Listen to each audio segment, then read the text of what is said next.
Hey everyone, welcome back to the channel and welcome back to Madge the MG Midget.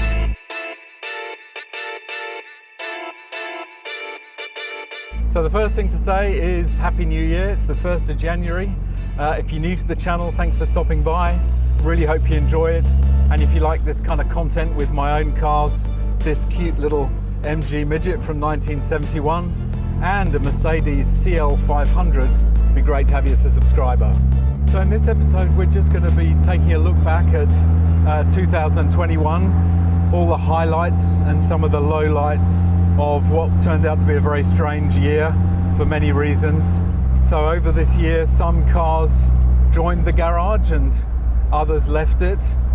And yeah, it's been an interesting year for my cars and some changes, some ups and downs. But we're going to find a place to park up and then we'll go through everything that happened in 2021. So here we are with Madge. She hasn't been out much over the last couple of weeks. The weather in Sydney has been absolutely terrible. Lots of rain and drizzle and cloud. I don't tend to take her out in the wet, but it's a beautiful day today and it's lovely to get out in Madge and have a bit of a zip around in the Midget. So much fun. Anyway, in this video, as I say, we're just going to look back at some of the videos we put out over 2021 and have a look back at some of the highlights and lowlights. So the year started really with some reflections on the supercar ownership, my experience of owning the Ferrari 360. Those of you who've been with the channel for a while will know that soon after we purchased it, it had to have quite a lot of work done and very expensive. So it wasn't a great introduction to Ferrari ownership. And in this video, I reflected a little bit on how things could have been perhaps done a little bit better. I just wanted to highlight some of the mistakes, if you like, that I made, some of the faults with this purchase process, if you can call them that, things that you should look for. Certainly if you're in Australia and you're looking for a 360, there are things that you should definitely look for. Spider, manual, Australian delivered are the three big ones. The other options are nice to have, but they don't affect the price anywhere near as much. But you will find that cars in that spec, Spider, manual and Australian delivered, and if they're in resale red like this is, they will be a lot more expensive than an imported F1 Modena coupe. The next thing that happened was as much a surprise to me as it probably was to you guys, is that I decided to sell my Mercedes CL500.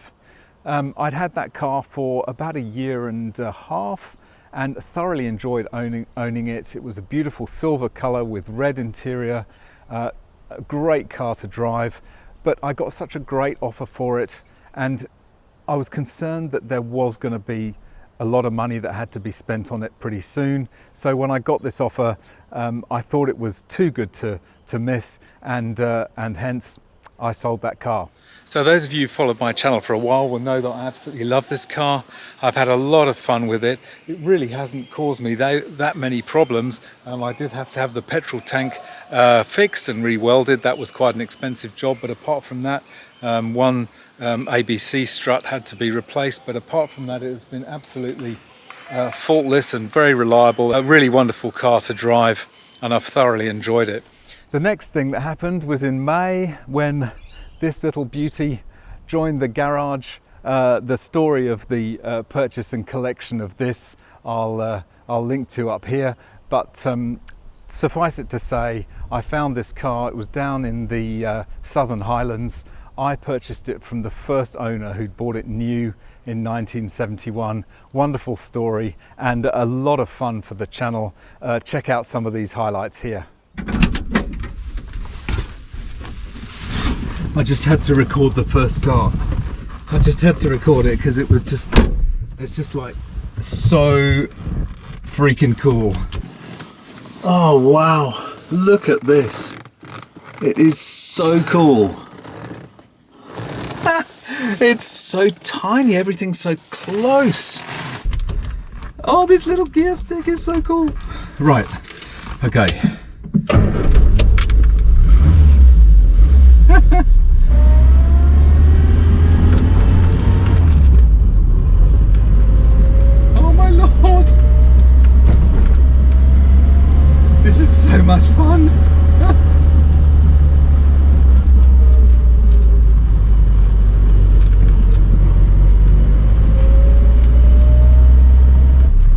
brakes have got a long way to go before they actually do anything.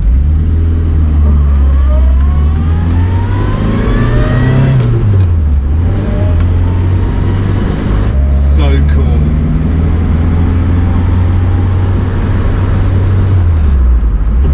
Into fourth for the first time. Oh man, this is so cool. The next real highlight was in June when I was up in Queensland. I did a rather crazy thing and I spent a lot of money hiring a Lamborghini Huracan Spider for one day, and it was the most amazing experience. They are fantastic cars. Enjoyed every minute of it. Just take a look.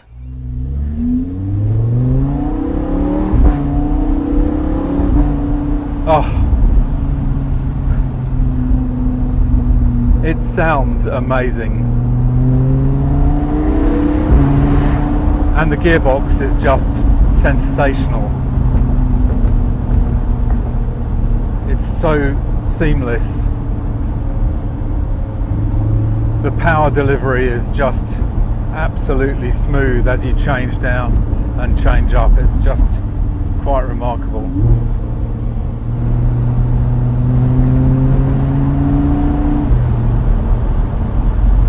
It's an absolute beast.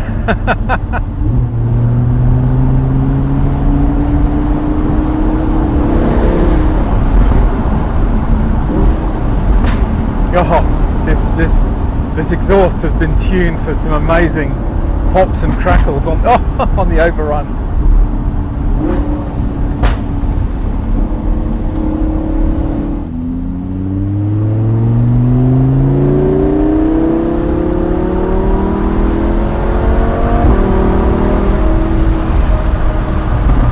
Oh my lord, it is just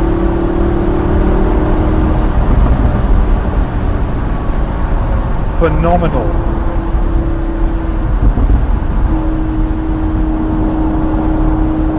Yeah. Just goes to show how far cars have come in the 20 years since my Ferrari 360 was on the drawing board or just being released. It's fabulous to drive. My God, it's amazing. And having the open top is just the best thing. You can hear it's got a sports exhaust, it's got an aftermarket exhaust, Brand was telling me, so it's been tuned for some amazing pops and crackles. I'll see if I can give you an example. Look at the view. Oh man, such a cool drive. So the next big event of the year, and a bit of a sad event, was in September. When I finally decided that I was going to sell the Ferrari 360. I just didn't feel it was a car that I felt comfortable with. I was a bit nervous that it was going to cost me lots more money if I drove it a lot, but it had so many foibles and it didn't really match my character. I'm not that kind of outgoing, kind of brash personality that suits a Ferrari. That's why, you know, I'm thinking if I were to get back into an exotic again, it would be something much more understated, you know, like the R8. Well, understated as you can get, but it's compared to a Ferrari, it's understated. Or, you know, maybe an Aston Martin Vantage. I mean, it's not the same kind of brash, attention-seeking experience that you get owning a Ferrari. So unfortunately, I decided the car had to go, and really I was quite relieved to sell it. I think I've learned a lot of lessons from owning that car. I've definitely scratched that itch. I'm not ever going to probably buy a Ferrari again. The only way that I would buy a Ferrari again is if I won the lottery. If I won the lottery, maybe I would buy a modern Ferrari. But one of the most important lessons you learn owning a Ferrari of any sort is that they are incredibly fickle and temperamental and not easy cars to live with. And I think if you can afford to buy a Ferrari, you need to basically double that amount of money if you want to live with it comfortably. So, you know, I was struggling to purchase this car back in 2019, and really I couldn't afford it. I couldn't afford to run it, and it became a burden and a money pit. And yeah, first lesson, you know, if you can't afford the maintenance, don't buy the car. It's, you know, there's no such thing as a cheap Ferrari, as an old saying, and that's absolutely right. Then after the disappointment of having to sell the Ferrari, I decided that I wanted to get a new car for the garage. So I traded the C63 AMG for this amazing CL500 from 2011. What an amazing car that is. I mean, it's so much value for money. It is the best value bargain luxury car that you can buy. I mean, it went from 350,000 Australian dollars in 2011 to what I paid for it, which was around 60,000. I mean, but the quality of the interior, everything about it is just sublime. The ride quality is sublime. Loving the car. It's a very different experience to the brashness of the C63 AMG, but thoroughly enjoying it. Take a look. Well, here we are, welcoming the CL500 to the channel. Now, I know what you're going to say. Oh, why didn't you get the CL63 or the CL65 or, you know, one of the AMG models? Well, hopefully in this section I'm going to explain why I decided not to go for that and go for this beautiful CL500. As you know, back in the day I had a C215 CL500 from 2002, I think it was 2003. And that was just such an amazing car for the value. 30,000+ Australian dollars, cost nearly 300 grand Australian when it was new, and you could pick it up for 10% of its original price, and it still drove like $1 million. But to be honest, when I saw this 2011 version of the CL500, I have to say it looks just as great as the AMG CLs. This one has got the AMG Sport Pack, which has those beautiful double 5-spoke AMG alloys. It has a revised front and rear spoiler. It has AMG side skirts. And when I saw this car in the advert, I was just blown away by how gorgeous it looked. And I thought, you know, do I really need to go for an AMG model when I can get 90% of the looks and 90% of the performance for probably pretty much half the price? So really that brings us up to date with the cars now. I've got the MG Midget and the CL500. Did mention earlier that I might be trying to possibly look at an R8 V8 with a manual transmission. That will be my next possible purchase for an exotic, because I think the R8 is such a great car. I regret selling the one that I had previously, but I think one with a V8 engine and a manual transmission is going to be a little bit more collectible maybe in the future. So that might be something I'm looking for. But I'm going to try and keep putting these videos out. It's been really tough the last 6 months. We've had a few family issues which we've had to deal with, relatives being very unwell. So I'm hoping to try and keep things going a little bit more regularly in 2022, and hopefully we'll all have a better year in 2022.